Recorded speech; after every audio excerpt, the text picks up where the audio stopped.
All right, y'all, we've got 1 box of some rigatoni that I went ahead and pre-boiled right in here for you. And we're just gonna kind of lay it on out. Then we're grabbing some spaghetti sauce and Alfredo sauce and pouring both jars right on in.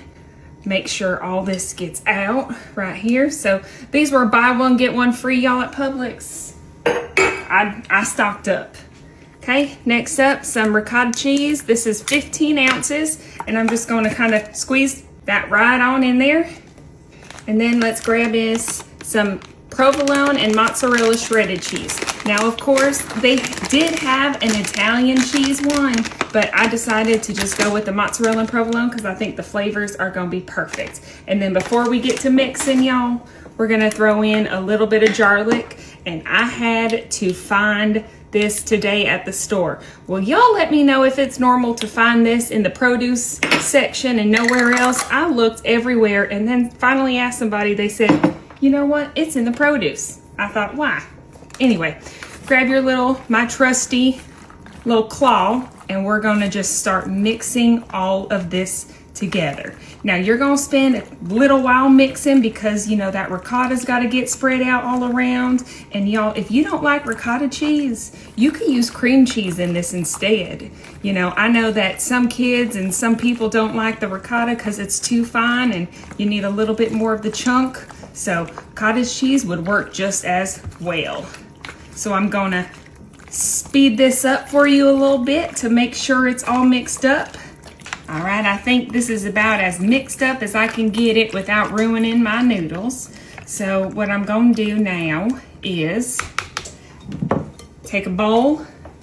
We're gonna get some Parmesan cheese, dump that whole thing in here, some Italian seasoned breadcrumbs, and y'all, we're just gonna kind of eyeball it, but a cup, 2 cups, however many cups that was.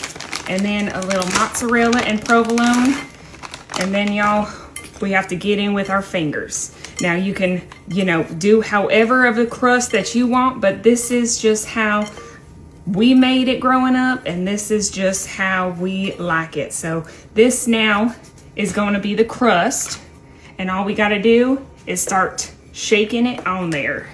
And that way it'll all get coated and covered. And then we'll spread it out just to make sure that everything gets even and we have good crust all the way through.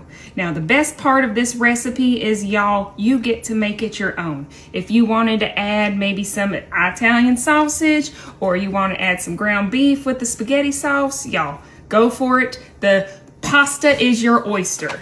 Not sure why they say that, but still sounds good.